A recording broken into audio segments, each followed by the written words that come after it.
Welcome to எங்கள் வீட்டு சாப்பாடு. இன்றைக்கி சண்டே ஸ்பெஷல்னால் எங்கள் வீட்டில் சங்கரா மீன் குழம்பு ஈஸியாக டேஸ்ட்டாக எப்படி வைக்கிறதுன்னு பார்க்கலாமா? சரி, அதுக்கு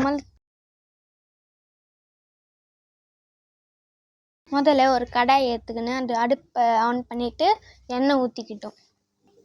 எண்ணெய் ஊற்றிட்டு பிறகு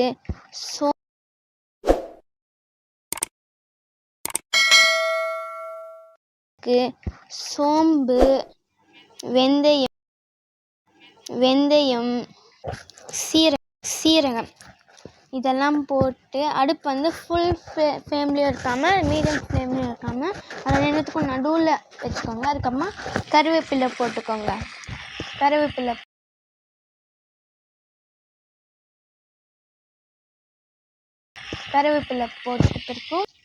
போட்ட பிறகும் பூண்டு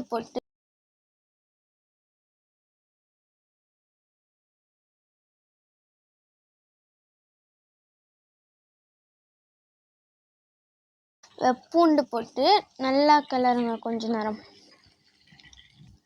அதுக்கப்புறமா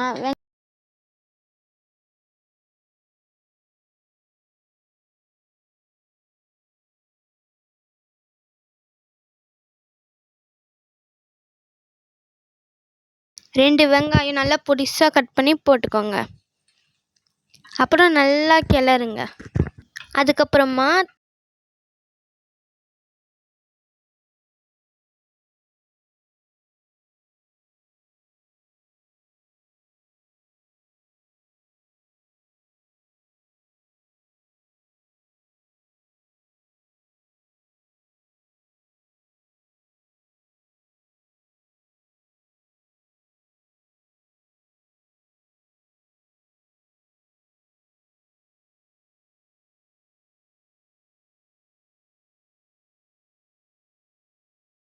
தக்காளி நல்லா பொடிசாக கட் பண்ணி போட்டுக்கணும்.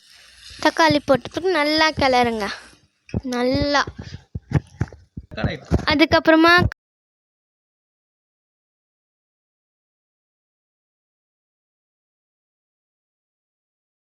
கல்லுப்பு கொஞ்சம் போட்டுக்கோங்க. தேவையான அளவு கல்லுப்பு.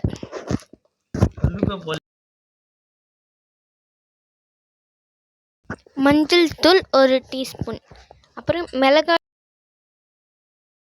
மிளகாய் தூள் 2 டீஸ்பூன். அப்புறம் மிளகு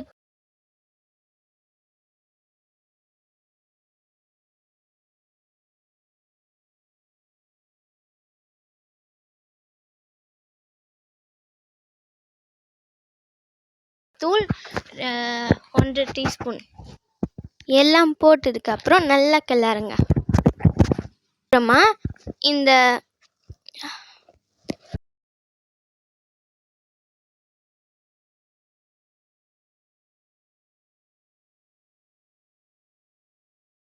இந்த தக்காளி பேஸ்ட் வந்து எப்படி நான் செஞ்சேன்னா, அதுக்கான இது சொல்கிறேன் பாருங்கள். இன்க்ரீடியன்ட்ஸ்: தக்காளி, வெங்காயம் 1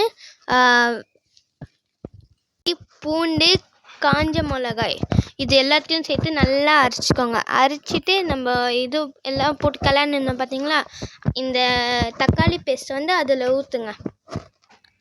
இதுதான் முக்கியமான மசாலா. இது போடலன்னா டேஸ்ட்டே வராது. இப்போ கொஞ்சம் கல்லுப்பு லைட்டாக போட்டுக்கோங்க. கல்லுப்பு தான் போடணும், சால்ட்டு போடக்கூடாது. அதுக்கப்புறமா சுட தண்ணி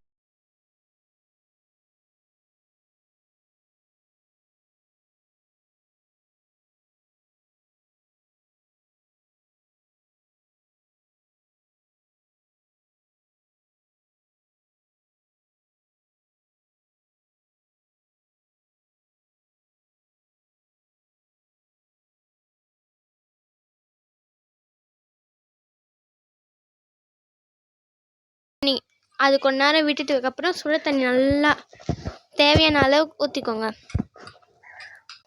கொஞ்ச நேரம் அப்படியே மூடி வைங்க. 10 நிமிஷம் கழித்து ஓப்பன் பண்ணிடுங்க. ஓப்பன் பண்ணிவிட்டு கொஞ்சம் நல்லா கிளறிட்டு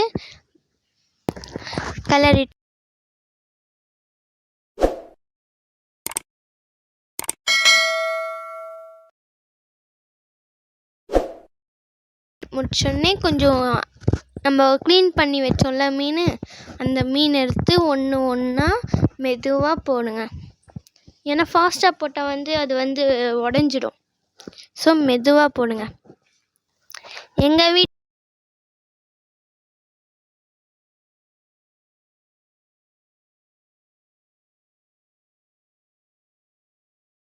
சாப்பாடு ஸ்பெஷல்லே கடைசியாக பச்சை மிளகா போடுறோம்ல, அதுதான் தனி டேஸ்ட்டே வரும்.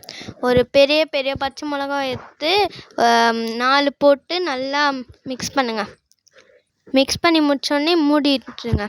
மூடிட்டு ஒரு 10 to 15 மினிட்ஸ் சிம்மில் வச்சுட்டு அப்படியே இருங்க. அதுக்கப்புறம் 10 to 15 மினிட்ஸ் ஆகிட்ட பிறகு அது ஓப்பன் பண்ணிவிட்டு அந்த கொத்தமல்லி மேலே அப்படியே லைட்டாக போடுங்க. நல்லா கட் பண்ணிவிட்டு போடணும்.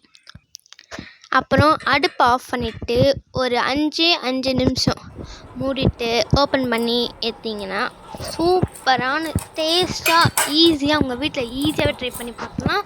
சங்கரா மீன் குழம்பு அல்டிமேட்டாக இருக்கும். அதுக்கப்புறம் நீங்கள் அதை தட்டில் போட்டு இல்லை இலையில போட்டு கூட சாப்பிட்டு டேஸ்ட் பண்ணிவிட்டு மறக்காமல் நீங்கள் செஞ்சது எப்படி இருந்துச்சு, எவ்வளோ டேஸ்ட்டாக இருந்துச்சு, ஈஸியாக இருந்துச்சான்னு சொல்லிட்டு கமெண்ட் பண்ணுங்கள். ஓகே, பாய். இதோட உங்களை அடுத்த வீடியோ சந்திக்கலாம். அப்புறம் லைக் பண்ணுங்கள், கமெண்ட் பண்ணுங்கள், உங்கள் ஃப்ரெண்ட்ஸ் ஃபேமிலி எல்லாருக்குமே வாட்ஸ்அப், இன்ஸ்டாகிராம், ஃபேஸ்புக்குன்னு எல்லாருக்கும் ஷேர் பண்ணுங்கள். மறக்காமல் எங்கள் வீட்டு சாப்பாடு சேனலை மறக்காமல் சப்ஸ்கிரைப் பண்ணுங்கள். ஓகே, பாய்.